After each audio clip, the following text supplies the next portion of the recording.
Love Stories. Dear Papa Dudut, Porke ba kumatok na, papapasukin mo na? Itago niyo na lamang po ako sa pangalang Pedro, 70 years old. Nangyari ang ibabahagi ko sa inyo may 10 taon na ang nakakalipas. Sa edad kong ito marahil ay may mga nag-iisip sa inyo na baka masaya na akong nakapag-retire kasama ang pamilya ko. Sa totoo lang ay umabot na ako sa edad na ito ng mag-isa. Pinili kong mag-isa sa mahabang panahon dahil bukod sa nakasanayan ko na, pakiramdam ko ay yon ang makakabuti sa akin. Hindi ko inalintana ang mga sinasabi ng ibang tao na dapat ay naghanap ako ng makakasama ko sa buhay. Dahil hindi biro ang pag-iisa lalo na sa aking edad. Sinabi ng ilan na kailangang may mag-alaga sa akin. Sinagot ko sila at sinabing kahit sa edad ko, kaya kong alagaan ang sarili ko at hindi ako aasa sa iba para gawin yon. Naging matigas ang pagsagot ko sa mga pangungumbinse sa akin ng ibang tao tungkol sa aking pag-iisa. Tulad na lamang ng naging kapitbahay ko na si Donna. Mas matanda lang ako noon sa kanya ng 5 taon. Nagkaroon siya ng 7 anak sa 3 magkakaibang lalaki. Wala siyang nakarelasyon noong mga panahong kinukonsumi niya ako sa buhay ko.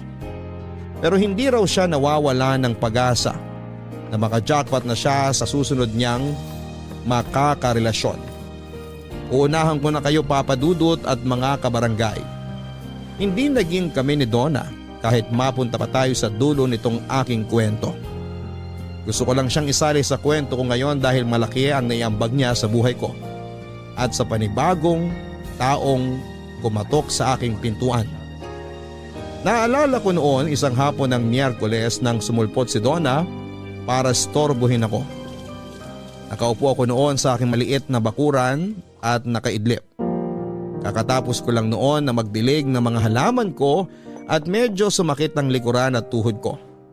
Kaya naman minabuti kong magpahinga pero hindi ko yon nagawa ng maayos dahil sa pagdating ni Donna.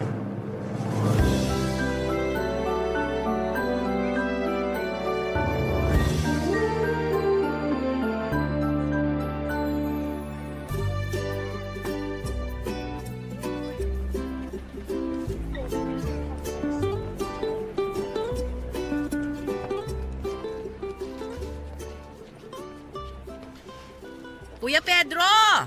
Psst! Kuya Pedro! Ano na naman ba, Donna? Nakita mo nagpapahinga ako eh. Ay, akala ko kasi nagpapatan kayo eh. Nagpapatan? Yung ginagawa ng mga kano, yung nagbababad sa araw para medyo umitim. Bakit pa ako magpapaitim eh? Halos kulay-uling na nga ako. Oh, huwag kayong magalit. Nakakagalit kasi ang pang-iistorbo mo. Ang sungit nyo talaga, Kuya Pedro. Hindi naman nagkakalayong edad natin pero kung makakuya ka eh, kala mo laki na agwat ko sa'yo. Ay, ganun ba? Mukha kasing 20 years ang tanda nyo sa akin eh. Eh dahil siguro yan sa dalas ng pagsusungit ninyo. Balita ko ay nakakatanda ang pagsusungit at pagkukunot ng noo. Kaya bawas-bawasan mo yun. Huwag mo nga ako pinakikialaman, Donna. Kung wala ka ibang kailangan, umalis ka na. Kailangan ko ng pahinga ngayon dahil marami na naman akong kailangan gawin sa bahay mamaya. Hindi ka nakakatulong. Ay, may maitutulong ako sa'yo, kuya. O, sige, Pedro na nga lang. Pwede ba kitang tawaging Pedro? Mas maganda, huwag mo na akong tawagin kahit kailan. Ay, hala siya. Iba talaga kapag nagkakaedad na at mag-isa pa. Pati ang pag-iisa ko sa buhay papakailaman mo pa talaga ha? Wala ka ba ibang magawa sa buhay mo? Maglinis sa bahay, magpakain ng sandamakmak mong anak. Tapos na lahat yan, kaya marami akong time para pagsabihan ka. Sinabi ko bang pagsabihan mo ako? Bakit? Anak mo ba ako? Naku, ikaw talaga, Pedro. Kung hindi ka lang lalaki, iisipin kong umuurong na ang regla mo. Ang sungit mo kasi. Magsusungit talaga ako sa mga taong walang ibang magawa, kundi usisain at pakailaman ang buhay ko. Ouch ha? Concern lang naman ako sa'yo. Bakit ka magiging concern? May sakit ba ako? Baldado ba ako? May nakatusok bang dextro sa akin? Naku, si Pedro talaga. Masungit na, pilosopo pa.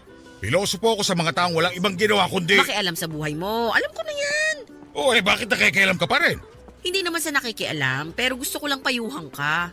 Sinabi ko bang kailangan ko ng payo mo? Kailangan mo kahit hindi mo hingin. Umalis ka na lang doon na para mabuo ko pa ang pahinga ko. Mas lalo lang nagiinit ang ulo ko dahil sa'yo eh. Naalala ko nung karelasyon ko pa ang mga tatay ng mga anak ko. Marami yon. Sino sa kanila? Eh di sila lahat. Pambihira talaga tong babaeng to. Uy, wag mo na akong i-judge. Naging masaya naman ako sa mga ex ko kahit hindi kami nagkatuluyan. Masaya ba yung papalit-palit ka ng karelasyon? Masaya ba yung nag-iiwan sila ng mga anak sa'yo? Masaya ba yung para sa mga anak mo? Naku, pasalamat ka Pedro nakapagsimba ako last month ha. Hindi kita papatulan dyan sa mga sinasabi mo. Ang gusto ko lang naman puntuhin sa mga sinasabi ko try mo rin magmahal, umibig, lumandi. Try mo. Promise ko sa'yo, mawawala lahat ng galit mo sa katawan. Mas marunong ko pa sa akin eh. Masaya naman ako mag-isa. Sinasabi mo lang yan pero I'm sure kapag sumasapit ang gabit mag-isa ka na lang sa kama, bigla kang malulungkot dahil wala kang makayakap at makwentuhan tungkol sa nangyari sa buong araw mo. Marami kong una na kayakap. Ay bakit ako kwentuhan mo ba sila? Marami akong halaman. Sila ang kinukwentuhan ko. Alin dyan sa mga halaman mong sumasagot sa mga kwento mo? Itong anthurium. Baka itong aloe vera. Ay, baka itong kalachuchi. Humanap ka na lang ng ibang kausap mo. O teka, hindi mo pa sinasagot ang tanong ko. Sino ang madaldal sa mga halaman mo? Ewan ko sa'yo, Donna. Ewan ko sa'yo. Lumabas ako noon ng bahay at pumunta kung saan para makaiwas na kay Donna. Hindi naman niya ako sinundan pero naramdaman kong pinagmamasdan niya kung saan man ako noon papunta. Ang balak ko lang sana noon ay magtago lang pagkalabas ko ng bahay at hintayin na makaalis si Donna. Pero hindi naman siya kaagad umalis noon sa bahay kaya napilitan akong lumiko ng ibang kanto. Naglakad ako kahit na masakit na ang mga tuhod ko at medyo inaantok pa. Siniguro kong matatagalan ako sa paglalakad para pagkabalik ko ng bahay ay wala na si Donna sa labas ng gate ko.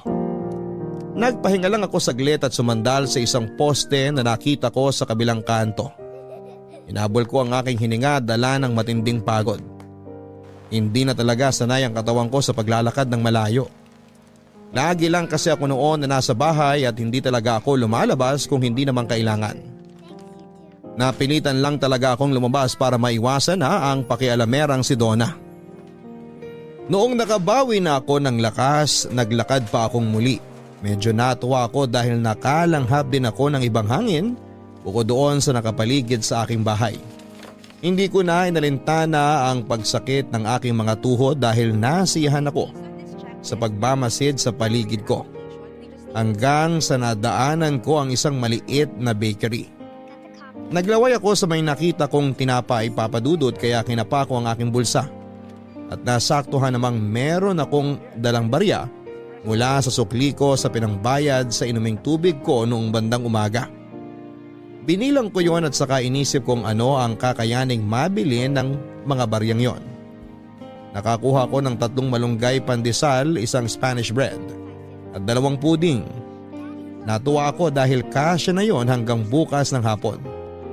Naglakad na ako pabalik sa bahay matapos iabot sa akin ng tendera ang mga nabili kong tinapay. Hanggang sa napansin kong sumunod sa akin ang isang gusgusing batang babae na tansya ko ay nasa 8 taong gulang lamang noon.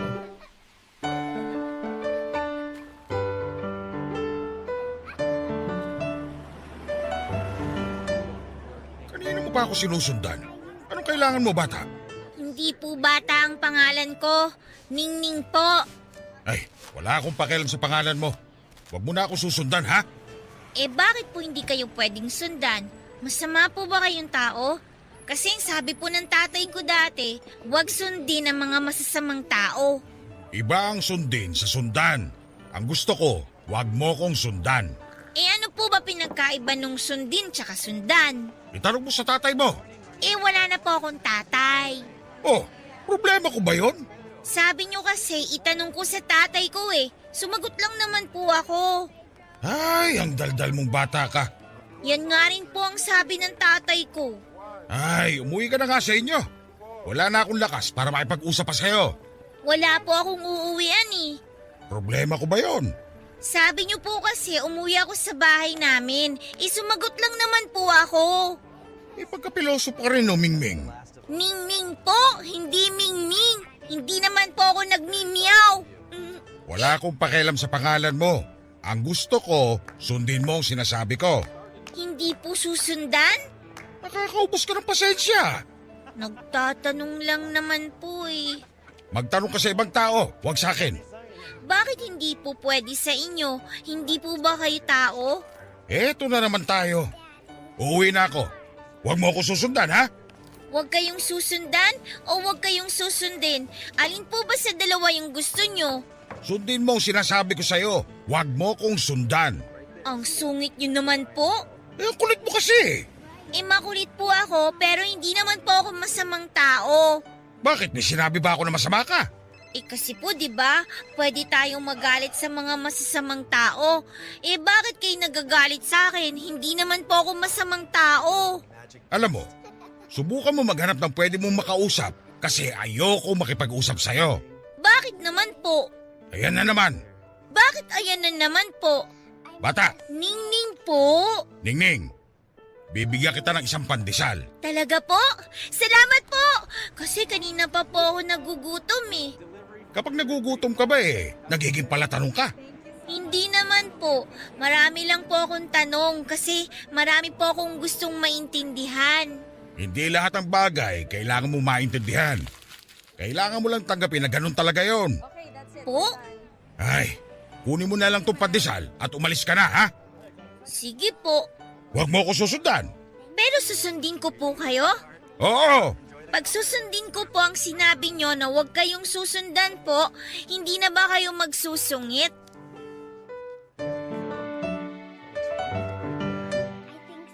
Hindi ko na sinagot pa ang huling tanong ni Ningning at nagmadali na akong makalayo sa kanya. Nilingon ko siya nang nasa kalagitnaan na ako ng paglalakad at nakita kong kinain na niyang malunggay pandesal na inabot ko. Nakita ko siyang upo sa gilid ng bakery at doon ay napapasayaw pa habang kinakain ang binigay ko. Yun ang pagkakataon ko para mas lalo pang bilisan noon ang paglalakad dahil baka sundan pa niya ako. Halos lumuwa noon ang baga ko sa paglalakad ng mabilis, Papa Dudut. Nung nakarating na ako sa bahay ay agad akong nagtungo sa kusina para uminom ng maraming tubig. Napagod ako sa paglalakad ng mabilis pero mas napagod akong makiusap sa batang si Ningning. Bigla ko tuloy naalala sa kanya ang anak kong babae. Kaedad lang ni Ningning ang anak kong si Joy noong kinuha siya sa akin ng una kong naging asawa na si Letty. Tinakbo niya sa akin si Joy noong nakakilala siya ng isang lalaki na taga Middle East na nangako sa kanya ng magandang buhay. Hindi ako nagsuspecha na merong iba si Letty pero napapansin kong madalas siyang may kausap sa kanyang cellphone tuwing madaling araw. Ang sinabi niya sa akin ay kausap lang daw niya ang ninang ni Joy para sa plano niyang magnegosyo. Nagtiwala ako, Papa Dudut, pero yun pala ang pinakamalaking pagkakamali na ginawa ko. Nagising na lamang ako isang umaga, wala na ang damit ng mag-ina ko. Sinubukan kong tawagan si Letty pero hindi niya sinasagot ang tawag ko. Hinahanap ko siya sa mga kamag-anak niya pero nakatikom ang mga bibig nila. Halos mabaliw ako noon sa pangulila sa mag-ina ko hanggang isang araw bumalik si Letty. Natuwa ako dahil akala ko ay makukumpleto na kami pero meron lang siyang pinapirmahan sa akin para legal nang maitawid sa ibang bansa ang anak naming si Joy. Hindi ako pumayag noon sa gusto ni Letty at sinikap ko pa siyang kumbinsihin na manatili na lamang sa piling ko. Pero sinabi niya sa akin na hindi na siya masaya at nakahanap na siya ng pagmamahal sa iba. Wala akong nagawa sa gusto ni Letty. Kaya pinaglaban ko na lamang na makasama ang anak naming si Joy. Sinabi kong iwan na lamang niya sa akin si Joy kung balak niyang sumama sa iba pero nagmatigas si Letty. Sinabi niyang para rin kay Joy ang ginagawa niya.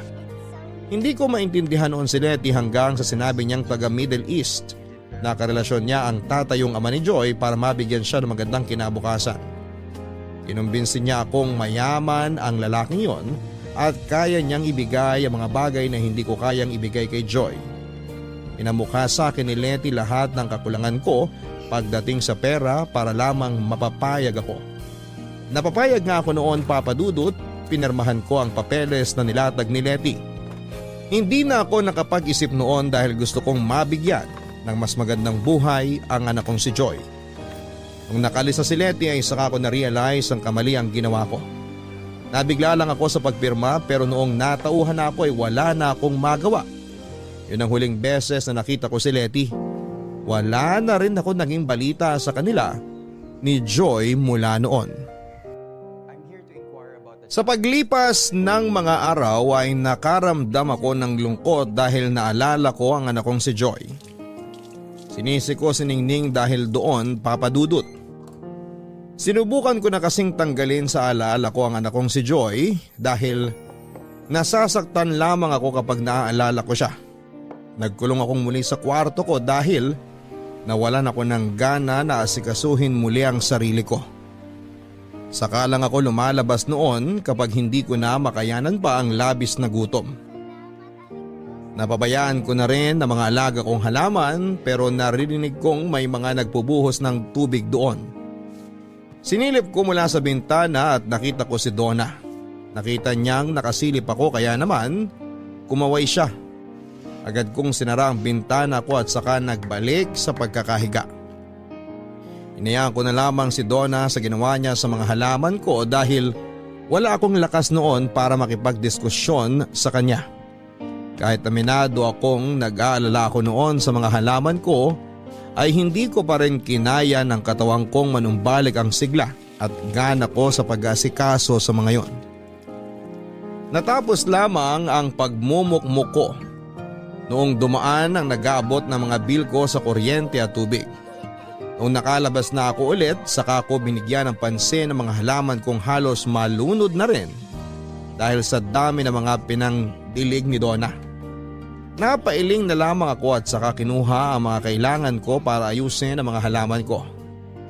Na-enjoy kong pag-aayos ng mga halaman kaya hindi ko na napansin na may nakatingin na sa akin habang ginagawa ang trabaho ko.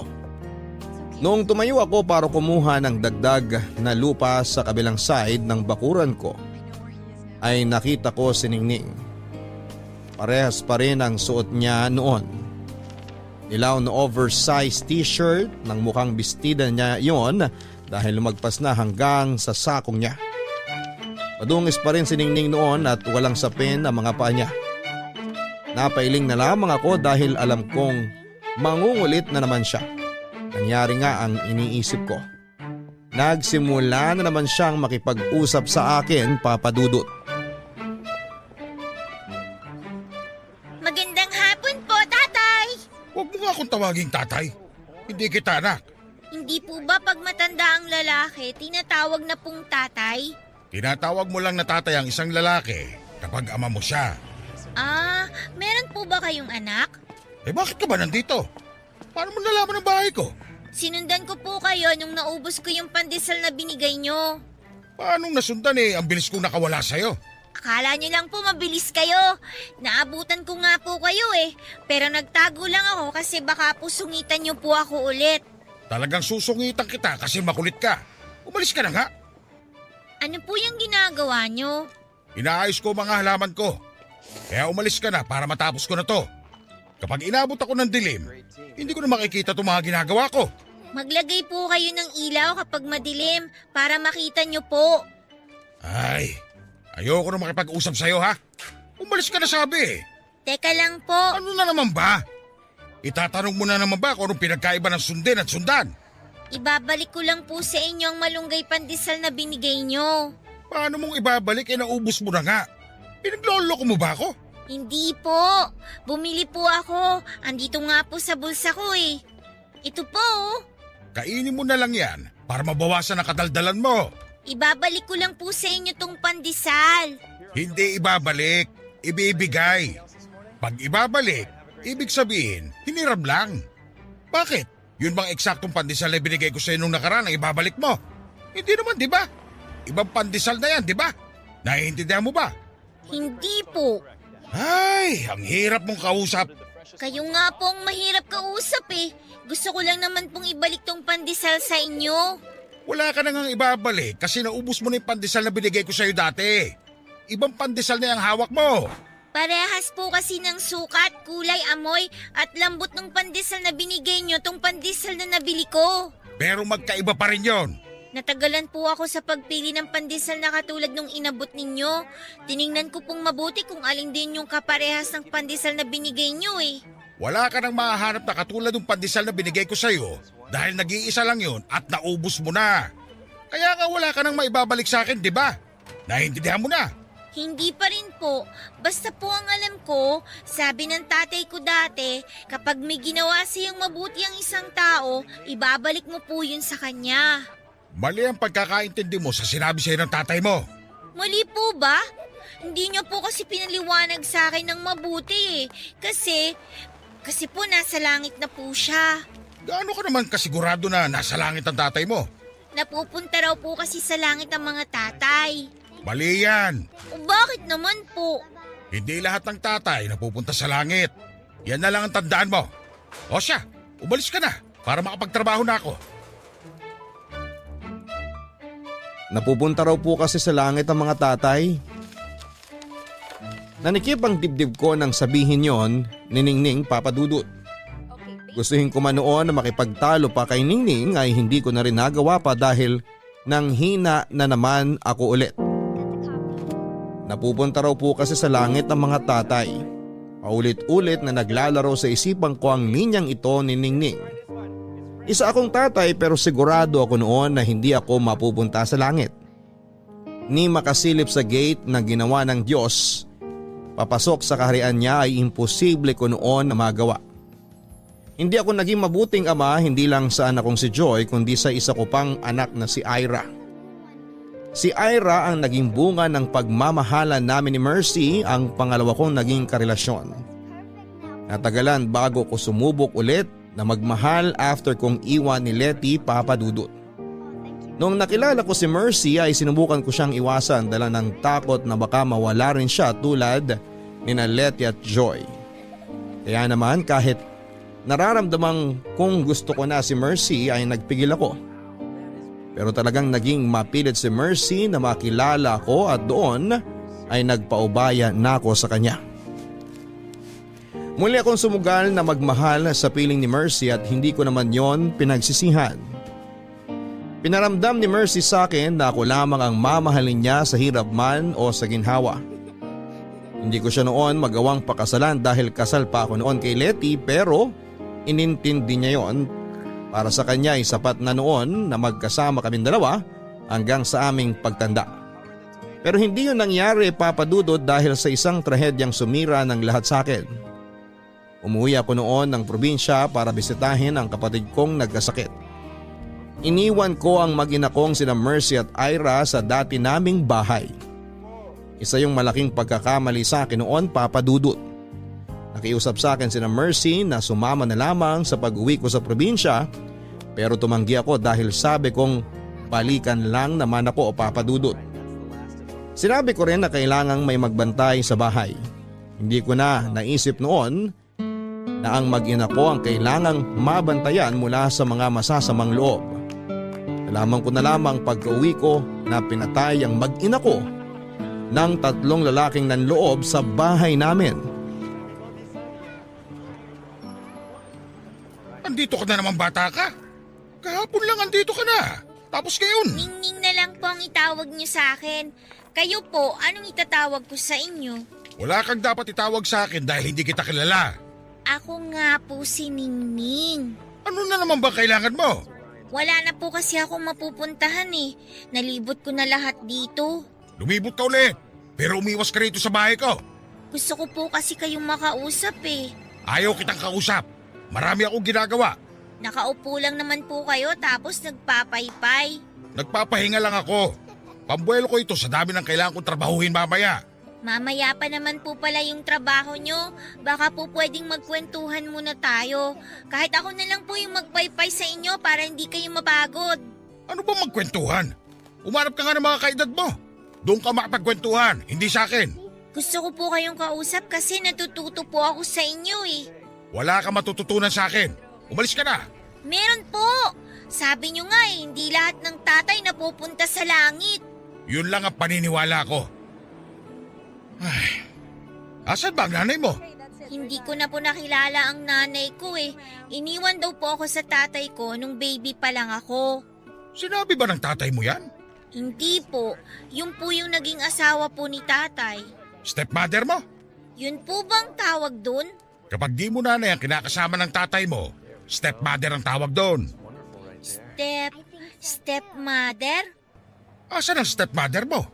Bakit hinahayaan kanyang gumala sa ganyang itsura mo, ha? Hindi ko na po alam eh. Paano hindi mo alam? Nung nilibing po kasi si tatay, sumakay kami ng bus. Tapos iniwan niya po ako sa kalye. Ano? Ba't yung ginawa yun sa'yo? Eh sabi po kasi niya, para raw po akong pusang kalye. Mabubuhay daw po kahit mag-isa ko lang. Kalokohan. Totoo po yun. Nabuhay naman po ako eh. Tsaka po sabi niya po, kapag niligaw niya ako, may makakahanap po sa akin. Aampunin daw po ako tsaka mamahalin. Parang yung dati kong pusa na napulot namin ng tatay ko. Tao ka. Hindi ka pusa para iligaw. Ay. Okay, kumain ka na ba? Mamaya pa po kapag gabi na. May nag-iiwan po ng pagkain dun sa paradahan ng jeep eh. Aabangan ko lang po yun. Bubuksan ko ang gate. Papapasukin niyo na po ako sa bahay niyo? Hanggang dito ka lang sa bakuran ko, ha? Hindi ka pwede pumasok sa loob ng bahay dahil ang dumi mo. Dito ka kakain. Kayo na po magpapakain sa akin? Ngayon lang to. Sa susunod, bumaya ka ulit sa mga pusa na naghahanap ng pagkain sa kalye. Naintindihan mo? Nagpainit ako ng tubig para sa instant noodles na pinakain ko kay Ningning. Pinagtimpla ko rin siya ng gatas at inabutan ng isang basong tubig. Binigyan ko rin siya ng chocolate na panghimagas niya at natuwa siya. Binulsa niya yon para may kainin daw siya kinabukasan. Inayaan ko siyang manatili sa bakuran ko dahil paggabi na rin noon. Aminado ako, natakot ako na baka sa kakagala niya ay may makasalubong siyang masamang tao. Kaya naglabas ako ng unan at kumot at nilatagan siya ng karton para pagtulugan sa ibaba ng bahay ko. Nagpasalamat naman siya sa akin at sinabing mabuti raw akong tao. Pagkagising ko kinabukasan ay nakita ko siyang nagpupulot ng mga tuyong dahon para itapon sa basurahan. Pinagluto ko siya ng itlog at corned beef para makapag-almusal na siya. Iniling niyang sabayan ko siyang kumain dahil meron pa raw siyang gustong itanong. Napilitan akong samahan siyang mag-almusal at sagutin lahat ng mga tanong niya sa akin. Sa paglipas ng mga araw ay nasanay na akong kasama si Ningning. Tinulungan niya akong magayos ng hardin at siya na rin ang kumukuha at nag-aabot ng mga bill ko sa kuryente at tubig. Hanggang isang araw ay pinapasok ko na siya sa loob ng bahay ko. Nagtiwala na ako sa kanya at binigyan siya ng matutulugan niya sa sala. Isang araw ay nagising na lamang akong katabi na si Ningning sa aking higaan dahil natakot daw siya sa sala. Inayaan ko siyang makitulog sa aking pansamantala hanggang ang pansamantala na yon ay naging araw-araw na. Isang araw ay naging parang anak ko na si Ningning. Isang araw ay naging parang ama na ako kay Ningning. Isang araw ay para kaming naging isang pamilya. Isang araw ay nagising na lamang ako na masaya sa piling niya. Malaki ang naging pagbabago sa buhay ko mula nang dumating si Ningning, Papa Dudut. Nabawasan na ang pagiging masungit ko at nakakangiti na rin ako. Bukod sa sarili ko ay natuto na rin akong umasikaso ng iba. Inalagaan ko si Ningning na parang sarili ko ng anak. Binilhan ko siya ng kailangan niya at nagpunta kami sa Divisoria para bumili ng mga damit niya at mga laruan. Nahiya pa nga siyang magpabili sa akin dahil baka raw ilista kong utang niya. Hindi raw siya makakabayad dahil wala siyang trabaho. Napaka-inosente lagi ng mga naging sagot niya sa mga sinasabi ko dati kaya lalo akong natuwa sa kanya. Nagniningning ang bahay kong halos magdilim na noon dahil sa kawalan ko ng ganang mabuhay. Binigyan ni Ningning ng liwanag ang napupundi kong buhay, Papa Dudut. Napansin niyo ni Donna nang minsang mapadaan siya para kumustahin ako. At tulad ng dati hindi naman napigilan ni Donna ang mag-usisa sa nangyayari sa akin. Nasa bakuran kami ni Ningning noon, nagsisiesta. Binilang ko siya ng malit niyang upuan para makatabi ko siya habang umiidlip sa bakuran. At ang ginagawa ko noon ay ginagawa niya. Nung kumuha ako ng patungan ng paa sa kusina ay kumuha na rin siya ng para sa kanya. Nanguha ko ng dyaryo na pantakip sa mukha ko noon para hindi masilaw sa liwanag. Kumuha din siya ng para sa kanya. Napailing na lamang ako sa panggagaya ni Ningning sa akin, Papa Dudut. Naalala ko tuloy sa kanya si Joy, ang una kong anak. Lagi akong ginagaya ni Joy sa lahat ng gagawin ko dahil ang sabi niya paglaki niya ay gusto niyang maging katulad ko. Nung tinanong ko kung ano ang ibig niyang sabihin, Papa Dudut, ang sinagot niya ay gusto raw niyang maging mabuting magulang tulad ko. Kaya gusto niyang gayahin ako. Kapag naaalala ko yon ay meron pa rin kirot sa puso ko dahil hindi ko napatunayan sa huli na mabuti akong magulang sa kanya. Dahil hinayaan ko siyang mailayo sa akin kapalit ng mas marangyang buhay sa piling ng ibang tao.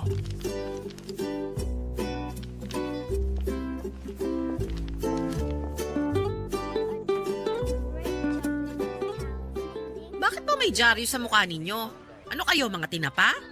Pabili nga. Andito ka na naman ba para mambwisit, Donna?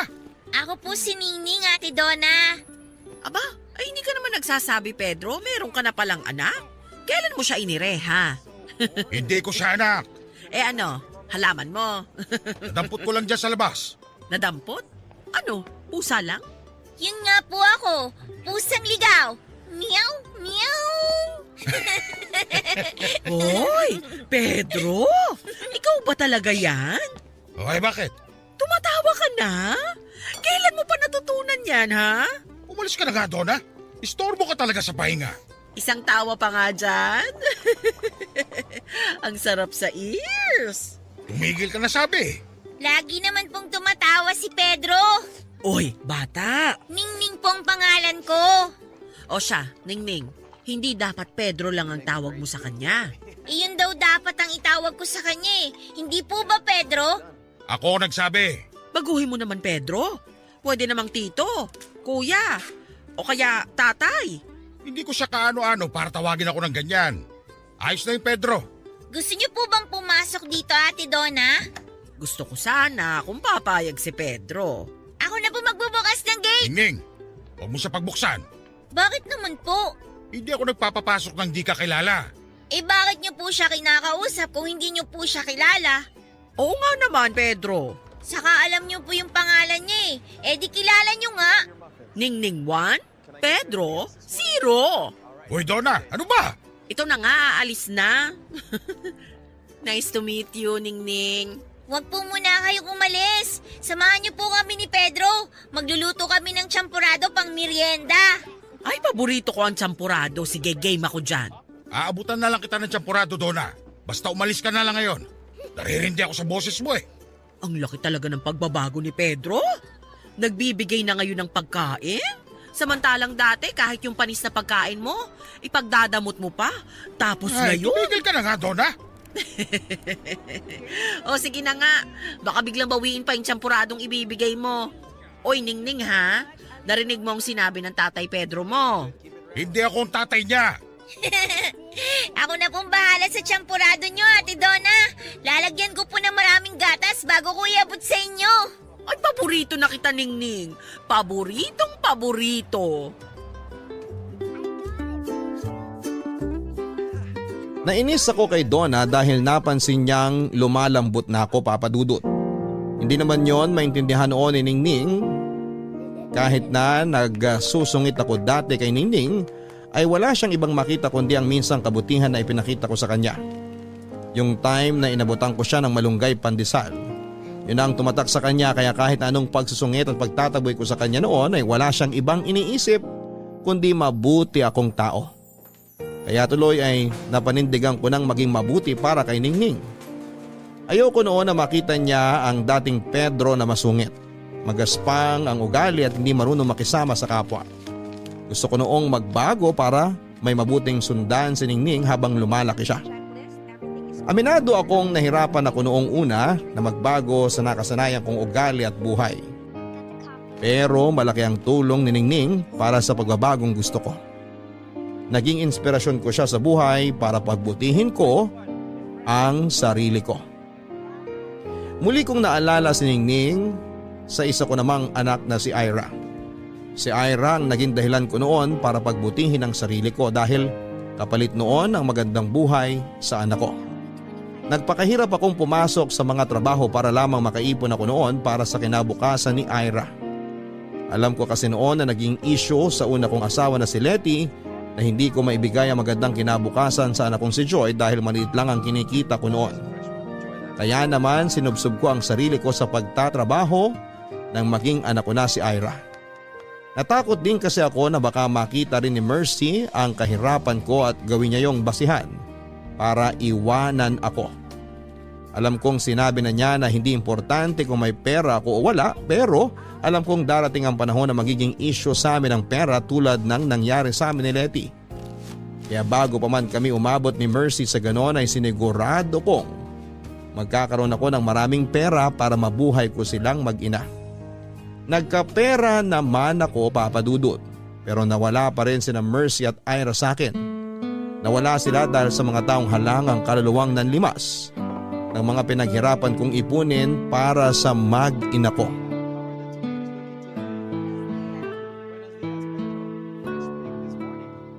Matulog na tayo. Bakit po ang aga nating matulog ngayon? Wala na po ba tayong mapapanood sa TV? Meron naman. Eh di manood na po muna tayo. Kukuha po ako ng gatas na iinumin natin habang nanonood. Ningning, matulog ka na. Bukas na lang tayo bumawi na manood ng TV. Bakit naman po? Kasi maaga tayong pupunta sa school bukas. School? May kakilala akong teacher. Magpapatulong ako para makapasok ka na sa school. Pag-aaralin niyo po ako? Bakit naman hindi? Ayaw mo ba? Gusto ko po! Gusto ko po! Yun naman pala eh. Kaya matulog ka na ha? Para mabilis kitang magising bukas. Pwede na po ba ako mag-aral kagad bukas? Siyempre hindi pa. May mga kailangan pang ayusin bago ka makapasok sa school. Kaya nga lalapitan ko muna yung teacher na kakilala ko para matulungan ako sa pag-aaral mo eh. Matuturuan na po ba ako magsulat ng pangalan ko? Hindi lang magsulat ang pangalan mo, pati magbasa. Masasabayan ko na po kayo magbasa ng dyaryo! Huwag muna dyaryo ang basahin mo. Mga libro muna galing sa school. Eh kailan po ako pwede magbasa ng dyaryo? Kapag lumaki ka pa ng konti. Paano po kung hindi na ako lumaki? Ano ba namang tanong yan? Lahat ng bata lumalaki. Para po kasing hindi na ako lumalaki eh. Eh paano? Puro ka puyat. Matulog ka lagi ng maaga para lumaki ka pa. Good night po, Pedro! Oh, nasamid ka ba? Hindi po. Makati lang po yung lalamunan ko. Ano bang kinain mo? Yung sopas po na niluto ninyo. Teka, pahawak na ng noo mo. Oh, nako, may sinat ka. Wala naman po ah. Ito nang sinasabi ko eh. Nagpaulan ka kasi kahapon. Kinuha ko lang po yung mga nakasampay na basahan sa gate. Hindi ka dapat nagpapaulan. Sorry po, Pedro. Bumangon ka na riyan. Bakit po? Pupunta tayo ng ospital. Ayoko po sa ospital. Tutusukin nila ako nung injection. Hindi. Painumin ka lang ng gamot. Walang injection. Dito nyo na lang po ako painumin ng gamot. Wag na po sa ospital. Ay hindi pwede. Mga doktor ang nakakaalam sa ipapainom sa'yo. Baka kung ano na yan. Baka mamaya dengue na o malaria. Hindi naman po masama ang pakiramdam ko. Ubo lang po ito. Wag na po kayong mag-alala. Paano hindi mag-aalala? Baka mamaya kung ano na yan eh. Bumangon ka na riyan. Sige na, please. Matulog na po tayo, Pedro, para makapunta tayo sa school bukas. Walang pupunta sa school hanggat hindi ka gumagaling. Malakas naman po ako eh. Makati lang po yung lalamunan ko. Baka po may nakain lang po akong langaw o kaya lamok. Diyan nagsisimula ang lahat eh. Bako na. Pero Pedro... Walang Pedro. Makinig ka sa akin kung ayaw mo magalit ako. Opo. Magtsinelas ka na at kukuha na kita ng jacket mo. Opo. Dalihan mo ng galaw, Ningning.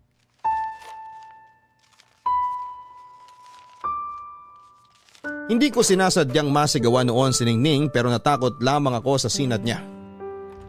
Agad ko siyang dinala sa ospital para magpatingin. Wala na akong pakialam noon kung magkano ang gagastusin ko. Ang importante sa akin ay gumaling si Ningning at walang mangyaring hindi maganda sa kanya. Nang nasa ospital na kami, ay doon ko nalaman na sinat lang talaga at walang kahit na anong problema sa kanya, Papa Dudut. Ako pa yung namilit sa nurse na i-check siyang mabuti. Nagpresenta rin ako magbayad ng doble kung kailangan, masigurado lamang na totoong ligtas si Ningning. Pinakalma ako ng nurse at sinabing wala akong dapat na ipag-alala dahil walang kahit na anong problema sa kalusugan si Ningning. Talagang sinat lang daw yon at normal lang sa mga bata at hindi pa rin ako napanatag. Pero noong initian ako ni Ningning ay nawala ang lahat ng takot ko. Nakahinga ako ng maayos at hindi ko na inisip pa na may problema sa kanya. Umalis na rin kami sa ospital at agad nang umuwi noon sa bahay para maituloy ang pahinga ni Ningning. Nalungkot siya noong sinabi kong hindi muna kami pupunta sa school para makabawi siya ng lakas. Nangako naman ako sa kanya na oras na gumaling siya ay pupunta kami kaagad sa school para makapag-aral siya. Napraning ako, Papa Dudut, dahil sa kalagayan ni Ningning ay bigla ko naalala noong mga bata pa lamang kami noong isang kapatid ko. Namatay ang bunso kong kapatid noong 12 years old pa lamang ako noon. Baby pa noon ang kapatid ko at pinagkatiwala siya sa akin ng mga magulang ko dahil kailangan nilang puntahan ang isa kong kapatid sa school dahil napaaway sa klase niya. Wala naman naging problema sa pagbabantay ng kapatid ko. Noong nakita kong tahimik lang na nakahiga ang bunso kong kapatid ay naglaro muna ako. Noong binalikan ko siya ay tahimik pa rin at nakatulala sa kisame. Inayaan ko lang kahit medyo iba na ang pakiramdam ko. Nakaidlip pa ako sa bandang paanan ng kama habang binabantayan si bunso. At nagising na lamang ako sa sigaw ng nanay ko. Nangitim na ang mukha ni bunso pero gising pa rin siya ngunit hindi gumagalaw. Agad na tinakbo ng mga magulang ko sa ospital ang bunso namin pero nasa kalagitnaan pa lamang sila ng biyahe ay pumikit na ang mga mata ni bunso. At yun ang huling beses na nakasama namin siya, Papa Dudut. Inako ko ang sisi ng mga magulang ko dahil sa nangyari. Nagbago ang pagtingin nila sa akin at nawala ng tiwala hanggang sa dulo ng kanilang hininga.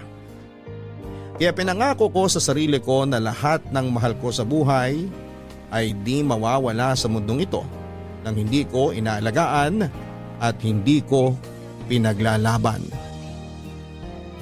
Dahil sa nangyari kay Ningning at sa muling pag-alala ko sa nangyari sa bunso kong kapatid, nagduda na ako sa kakayahan kong makapag-alaga pa ng isang tao sa buhay ko.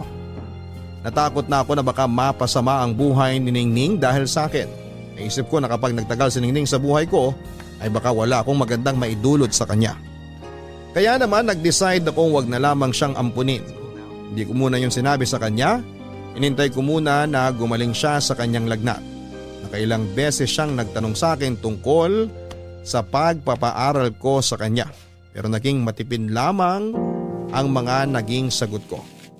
Hindi naman siya nakahalata at nakita kong excited pa rin siya dahil akala niya matutuloy ang plano naming mapag-aral siya. Nakonsensya ako ng bahagya. Lalo na noong nakikita ko siyang nagmamadaling gumaling para lamang makapag-practice ng magsulat sa kanyang pangalan sa papel.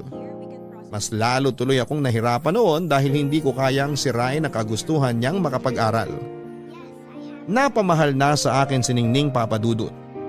Kaya kahit gusto ko noon na makasama pa siya ay hindi ko pa rin yon pinili dahil alam kong mas mapapabuti siya sa iba.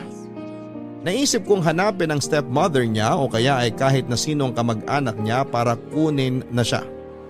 Ayaw ko na noon na magkaroon pa ng isang inaalala at panibagong responsibilidad. Natakot ako na baka hindi ko siya maalagaan ng sapat at iyon pa ang maging dahilan para mawala siya ng maaga sa mundong ito. Kung hindi lang talaga sa mga pinagdaanan ko dati sa mga mahal ko sa buhay, baka pwede pa akong sumugal kay Ningning. Pero dahil sa lalim ng trauma na dinulot ng nakaraan sa akin ay hindi ko na nakikita ang sarili kong magagawa pang magmahal ng isa pang individual. Noong tuluyan ng gumaling si Ningning ay sumunod kong inasikaso ang pagpapaubaya sa kanya sa mga kamag-anak niya. Doon ko na binalak sabihin sa kanya ang totoong mangyayari. Ngiti ka ng konti lang, tapos tingin ka rito sa camera, ha? Pwede po ba ako magpa-cute sa picture? Pwede ko po bang itaas tong kamay ko? Hindi. Yung normal lang. Para nagpapapicture sa ID. Ano po yung ID? Basta sumunod ka na lang sa sasabihin ko, ha? Ipitin mo sa tenga mo yung buhok mo para makita yung mukha mo. Malaki po tenga ko eh. Hindi po maganda sa picture. Hayaan mo na kung hindi ka maganda sa picture. Basta malinaw yung picture. Dali na! Para po ba saan yung picture? O yung bangs mo, hawiin mo ng konti. Natatakpan ang mata mo eh. Itatali ko na lang po yung bangs ko. Saglit lang po ah. Kukunin ko lang po sa bag yung tali. Huwag na, Ningning. Kailangan na kita mapicturan para mapaprint ko na to. Baka magsara na yung printing shop eh. Gagamitin ko po ba yun sa school? Pwede po bang mag-lipstick ako parang si Ate Donna? Para po maganda po ako. Hindi na kailangan. Bawal po ba sa school ang lipstick? Hindi naman kasi to gagamitin sa school. Eh para saan po yan? Basta. Pwede bang dalawa po tayong magpa-picture? Ilalagay ko po sa bulsa ko palagi. Hindi na kailangan. Ikaw lang dapat ang mapicturan ngayon. Eh bakit ako lang po? Ang dami mo namang tanong, Ningning eh. Gusto ko lang naman pong malaman. Gusto mo malaman? O sige. Kailangan kita mapicturan para mahanap ko na mga kamag-anak mo. Bakit niyo po hahanapin mga kamag-anak ko? Aampunin niyo na rin po ba sila dito? Kasi ibabalik na kita sa kanila. Bakit niyo po ako ibabalik sa kanila? Ayaw niyo na po ba sa akin? Hindi na kita kayang alagaan. Sarili ko nga hindi ko maasikaso, ikaw pa kaya? Ibabalik niyo po ba ako dahil hindi ako naghuhugas ng paa bago matulog? O dahil po ba laging baliktad ang tsinelas ko? Hindi yun ang dahilan. Uubusin ko na po yung gulay na pinapakain niyo sa akin. Inom na rin po ako palagi ng maraming tubig.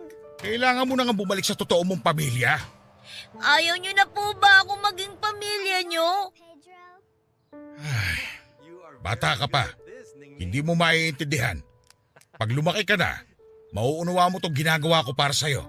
Pag matutulog po ako sa hapon, lalaki na po ako agad, di ba? Hintayin niyo na lang po ako lumaki. Hindi ka pwedeng lumaki sa poder ko. Ay, Ningning. Gusto ko mang ipaliwanag sa'yo lahat, pero hindi mo talaga maiintindihan. Kapag nag-school po ako, Pedro, maiintindihan na po kita. Kasi sabi ni Ate Donna, magigising daw yung utak ko sa school. Tatalino daw po ako. Yung totoong pamilya mo na lang magpapaaral sa'yo. Eh pero... Ningning naman! Ang tigas talaga ng ulo mo. Ngayon nagsisisi na ako bakit pa kita pinapasok dito sa bahay ko eh. Sakit ka lang ng ulo. Pedro!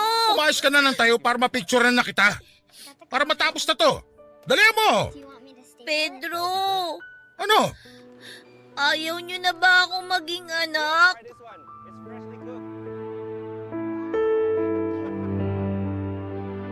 Ayaw niyo na ba akong maging anak? Para akong sinaksak sa tinanong ni Ningning sa akin, Papa Dudut. Kung alam lang niya na wala akong ibang gustong mangyari kundi ang maging tatay sa kanya. Wala akong ibang hinangad kundi ang gumising sa umaga para ihanda ang almusal niya bago siya pumasok sa school. Pinangarap kong ihatid siya sa eskwelahan at hintayin na makapasok siya sa classroom bago ko umuwi para naman maglinis ng mga kinalat niyang laruan sa kwarto. Nangarap akong maturuan siya sa mga assignment niya bago siya matulog sa gabi. Marami ako naging pangarap para sa kanya pero alam kong hindi ko yon pwedeng makamit dahil hindi ako ang taong dapat na mag-alaga sa kanya. Nadurog ako habang iniisip na ang ibang tao ang magluluto ng almusal niya. Ibang tao ang maghahatid sa kanya sa school at ibang tao ang tutulong sa mga assignments niya. Nakakadurog pero yon ang realidad na kailangan ko noon na tanggapin. Na-realize kong hindi ko kayang maging ama para kay Ningning dahil hindi pa ako buo at marami pa akong kailangang ayusin sa sarili ko. Papa Dudut, gustuhin ko man noon na ariin siya bilang sarili kong anak ay hindi ko yon magawa dahil hindi pa ako naghihilom sa nakaraan. Ayokong ang mga naging sugat ko sa nakaraan ang maging dahilan para hindi ko siya mabigyan ng magandang kinabukasan na dapat ay para sa kanya. Mahirap man pero tinuloy ko ang paghahanap sa mga kamag-anak ni Ningning. Kung saan-saan ako napunta para lamang maihatid na sa kanila si Ningning pero nabigo ako. Pinaskil ko na rin ang ibang larawan ni Ningning pero wala ni isa ang tumawag sa akin para kunin siya, Papa Dudut. Nakulitan na ang mga pulis sa akin dahil sa pabalik-balik ko sa kanila. Nahiya na rin ako at hindi na umulit pang magtanong sa kanila at lumipas ang mahigit 3 buwan pero wala akong naging balita sa ginawa kong paghahanap sa mga kamag-anak ni Ningning. Nalungkot ako at tinanggap na marahil ay wala nang ibang gustong kumupkop kay Ningning kaya nga siguro siya iniligaw na parang pusa ng kanyang stepmother. Kaya naman pinapunta ko si Donna sa bahay para humingi ng pabor.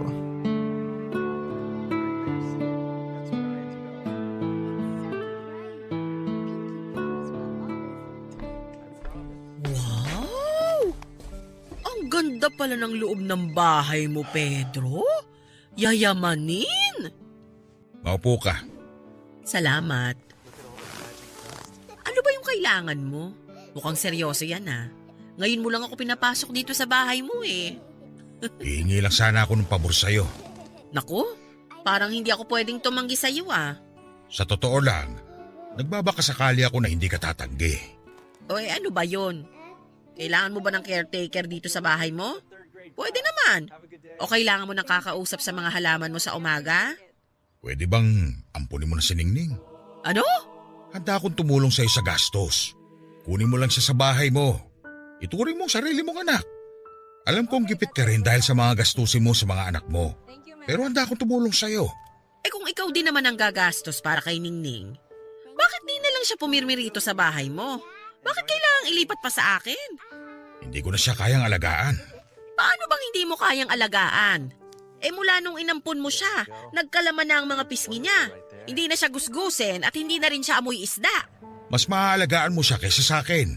Sa ating dalawa, ikaw ang mas may kayang mag-alaga sa kanya. Mas kaya mong maging magulang sa kanya. Hindi, Donna. Kung alam mo lang. Alam kong sinasabi ko. Alam kong mabuti kang tao. Oo, masungit ka. At hindi ko maintindihan ng kagaspangan minsan ng ugali mo. Pero pagdating kay Ningning, iba ka. Maayos kang tao. Mabait ka. Responsable kang ama sa kanya. Hindi ako ang dapat na maging ama niya. Pero ikaw ang pinili niyang maging ama. Ibig sabihin lang niyan, ikaw ang nararapat para sa kanya kasi nakikita niyang mabuti ka. Sana kaya ko ipaliwanag sa iyo ang totoo kung bakit hindi ako pwede maging tatay sa kanya. Ano man ang dahilan mo, hindi ko yan tatanggapin. Dahil isa lang ang nakikita ko ngayon, mabuti kang ama. Sigurado kung ganun din ang nakikita sa'yo ni Ningning. Hindi mo kasi maintindihan. Anong hindi ko maintindihan? Yung pagbabago mo mula nung dumating si Ningning? Yung pag-aliwalas ng mukha mo mula nung pinatuloy mo siya rito sa bahay mo? Halos hindi na nga kita makilala, Pedro. Dahil nasanay ako sa kasungitan at pag-iisa mo. Pero napakaganda ng pagbabago mo. Kung mawawala si Ningning, babalik ka lang sa dati. Didilim na ulit ang pagbumuka mo. At ano namang masama kung bumalik ako sa dati? Di naman nakakagambala sa iyo ang dating ako ah. Ano naman ngayon kung maging masungit at bumalik ako sa pag-iisa? Magiging sagabal ba yun sa buhay mo? Hindi, pero alam kong makakasira yun sa'yo. Alam kong masaya ka na sa lagay mo ngayon. Alam kong gusto mo rin ang pagbabago mo. Hindi mo lang matanggap na merong isang taong nagpabago sa'yo. Hindi mo lang matanggap na si Ningning yon. Hindi ito tungkol sa pagbabago ko, Donna. Tungkol ito kay Ningning. Hindi ko siya pwedeng alagaan. Hindi siya pwede rito sa bahay. Hindi siya pwede sa akin. Nagawa mo na siyang alagaan at buhayin. Ano ba naman yung ipagpatuloy mo pa? Kailangan ka niya, Pedro. Hindi ako kailangan niya, Donna. Maniwala ka. Ate Donna! Pedro! Oh, Ningning. Huwag na po kayo mag-away dahil sa akin. Nako, hindi kami nag-aaway ni Pedro, Ningning. Ganito lang talaga kami mag-usap. Ano yung hawak mo? Barya po. Para saan? Bayad ko po ito sa inyo para hindi na po kayo mag-away ni Ate Donna. Kasi po, yung tatay ko, tapos yung asawa niya po, lagi po sila nag-aaway dahil sa akin. Wala na raw po silang pera kasi lagi po ako nagkakasakit. Lagi nagagalit yung asawa ni tatay sa akin kasi magastos daw po akong alagaan. Kaya magbabayad na lang po ako sa inyo. Ay naku, Ningning, hindi mo kailangang magbayad. Ano ba naman yan? Pedro, ano ba ito? Hindi kita pagbabayarin sa mga nagastos ko sa'yo. Kaya lang, Ningning, hindi na kita pwedeng alagaan kasi hindi ko kaya. Si Donna kung papayag siya sa kanya ka na. Siya na mag-aalaga sa'yo. Siya na yung magpapasok sa'yo sa school. Di ba gusto mo mag-school? Bakit hindi na lang po kayo? Kayo na lang ang mag-alaga sa akin. Kayo na lang po yung maghatid sa akin sa school. Wala na po ba kayong pera? Kasi pwede naman po akong humingi ng pera ulit sa labas para po pang school ko. Tapos po, hindi na ako magiging matakaw para hindi na po kayo bibili ng pagkain ko. Ningning, hindi problema ang pera sa akin. Kaya kitang bilhan ng maraming pagkain na gusto mo. Pero kasi, Pero ayaw niyo po sa akin? hindi sa ganon. Sasama na lang po ako kay Ate Donna. Huwag niyo na lang po akong ililigaw kasi nakakatakot po sa labas lalo po sa gabi kapag po marami ng sasakyan. Tapos hahabulin pa ng mga malalaking aso. Huwag niyo po akong iligaw kung ayaw niyo po sa akin. Sasama na lang po ako kay Ate Donna. Ay sige Pedro, kukunin ko na si Ningning kung talagang buo na ang loob mo na ibigay siya sa akin. Kung talagang kaya mong matulog ulit mag-isa, kumising mag-isa, kung talagang desidido ka nang bumalik sa dati mong nakasanayan, di sige. Ay, Ningning, asa na mga gamit mo? Nasa kwarto po. Nakalagay na po sa karton. Ay halika, kunin na natin. Opo. Salamat po sa pag-aalaga sa akin, Pedro. Salamat po kasi ginagamot niyo yung mga sugat ko. Salamat din po kasi pinapakain niyo po ako tsaka kinukumutan niyo po kapag malamig. Sige na, Ningning. Tulungan mo na si Ate Donna mo sa mga gamit mo. Iyayakap lang po ako sa inyo para po magpasalamat. Salamat po, Tatay Pedro.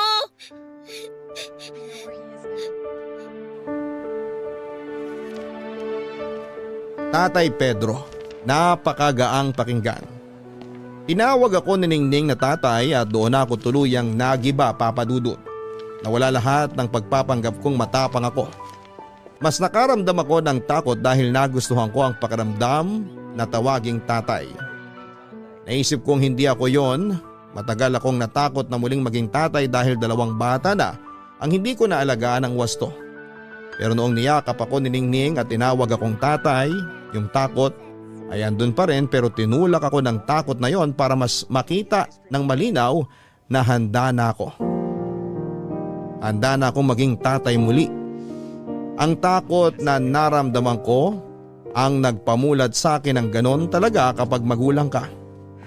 Laging may takot na hindi mo magampanan ang iyong responsibilidad pero ang takot na yon ang siyang magtutulak sa iyo para mas pagbutihan pa. Niyakap kong pabalik si Ningning at doon ay tuluyan na akong napaiyak. Doon ko naramdaman na mas takot akong mawala siya kesa sa takot kong hindi siya maalagaan ng tama. Hindi ko na siya pinakawalan pa noon, Papa Dudut. Ako na ang naging tatay ni Ningning mula nung araw na yon. At hindi ko yon pinagsisihan hanggang sa dulo ng hininga ni Ningning. Makalipas lamang ng 5 taon, Papa Dudut, ay binawi na ng Diyos si Ningning sa akin. May matagal na palang karamdaman noon si Ningning kaya siya nagawang iligaw ng kanyang stepmother. Isang malaking himala na nga lang na nabuhay pa siya ng 5 taon pagkatapos mag-cruise ng aming landas. Ayon na rin sa mga doktor na nakausap ko, marahil ay isa yung himala pero sa akin, yun ay dala ng pagmamahal. Pagmamahal ko ang nagdagdag sa buhay niya. Sa ngayon ay pinagpapatuloy ko ang buhay, Papa Dudut, kahit nawala siya. Lagi akong naglilibot sa mga kalye para magpakain ng mga batang wala ng magulang. Yun ang naging paraan ko para alalahanin ang naging buhay ni Ningning. Hindi na ako nakaramdam pa ng takot, Papa Dudut, kung meron man ulit na kumatok sa buhay ko para makasama ko. Hindi ko na siya pagdadamutan muli ng atensyon. Yun ang itinuro sa akin ni Ningning at hindi na ako takot na magpapasok muli sa buhay ko dahil ang kapalit naman noon ay ang kasiyahan kahit alam kong panandalian lamang. Hanggang dito na lamang po ang aking liham. Ako ang inyong kabarangay forever, Pedro. Lahat tayo ay merong kinakatakutan. Ang ilan sa atin takot na mag-isa. Ang ilan sa atin ay takot na maiwanan at may kanya-kanya tayong dahilan sa mga takot natin na nag-uugat sa ating nakaraan. Ang mga takot sa kasalukuyan ay dahil sa mga hindi nasasagot na tanong sa ating mga nakaraan. Maaaring hindi nabigyan ng linaw ang mga katanungan kahapon, kaya takot kang sumugal sa ngayon. Kung sakali mang ganito ang iyong pakiramdam ay hindi ka nag-iisa. Panigurado akong meron kang kasama. Hindi lang ikaw ang takot, hindi lang ikaw ang tumatakbo sa iyong nakaraan. Marami kayo. Marami tayo. Hindi nakakahiyang ilantad sa iba ang totoong dahilan ng iyong mga takot. Kailangan mo lang ng mga taong makakaunawa at mga taong handang magpasensya. Normal na ikay matakot, huwag kang mag-alala